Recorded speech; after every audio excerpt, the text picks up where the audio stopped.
Zechariah. He was a nice person. He was a decent person. He was very smart. He was the only Christian in the whole of the school. And I hated him. Because I thought as a Muslim, I must be better than him. But he was better than I. We start to beat him every single day that we come to school. And we agreed on that night, we need to kill him. It was dark. It was cold. And we went ahead of him. And we were 5 of us. We climbed a tree and we waited there. And from far away, we saw that a torch coming. And the light became bigger and bigger as it approached us. And the minute that he just went under the tree, we jumped at him. He was crying, he was screaming, he was shouting. We broke his arm, we broke his leg. He started to bleed.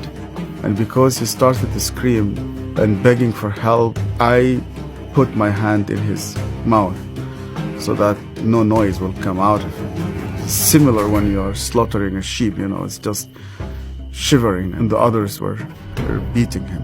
I felt very proud. You were actually doing something for Allah. You want to please Him. And suddenly, he could no longer breathe, and we could not hear his voice. We left him in the wood between life and death. We went back, you wash yourself, and you pray. And Zechariah never came back. We've never seen him again.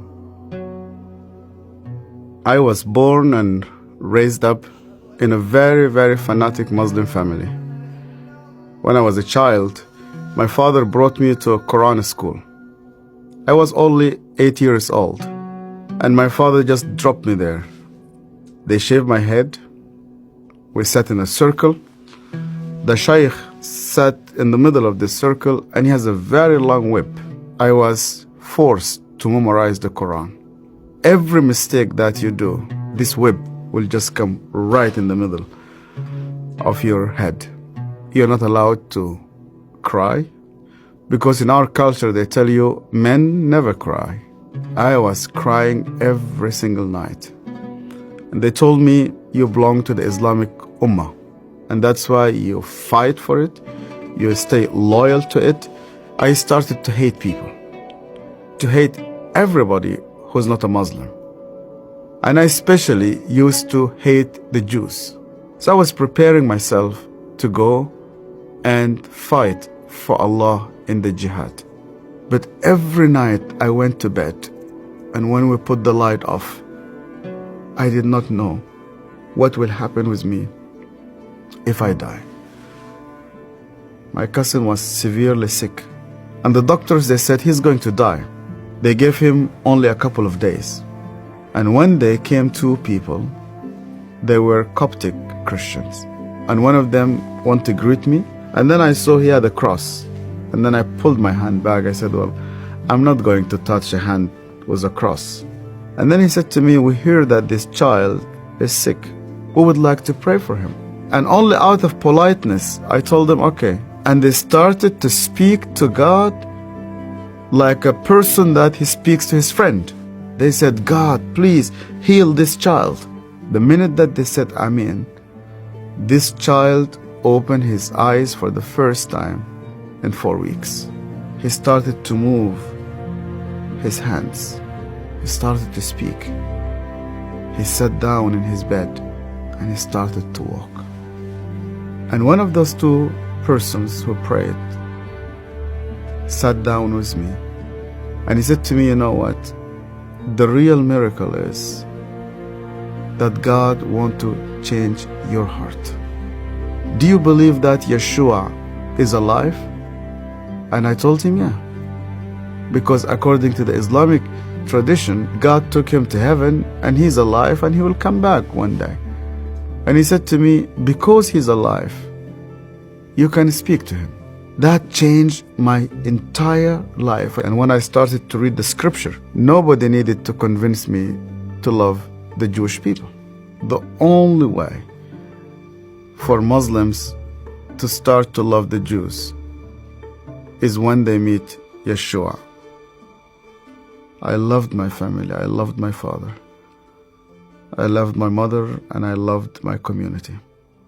And when I decided to follow Yeshua, my grandfather and my father said to me, "You are no longer one of us." They made a funeral. They invited friends and family. They brought a coffin to the cemetery, and they said, "Our son is dead." To be declared dead with no family, I said to God, "Where are you?" I heard this voice, and this voice told me, "You know that the grave where your name is written, you know that grave is empty. And guess what? My grave is also empty." I went to Egypt for the first time after many years, and I was in a pastoral conference. And one of the Sudanese pastors came to me, it's an elderly man, gray hair, started to speak to me, and he asked me, "Where did you come from?" I told him my story. He started to cry. And then I asked him, "Why are you crying?" And he said to me, "Do you remember me? My name is Zachariah." And suddenly, I remembered him. The last time I saw him, it was in that dark night. I could hear suddenly the way that he was screaming, even though that was 25 years. Suddenly I started to see his broken arm and broken legs. I started to see the scars which I caused him. I started to be full of shame. I was a bad person, yeah. I was terrible. So Zechariah looked me straight into the eye again, and he said to me, "Yasser, because you hated me so much, I was always praying for you."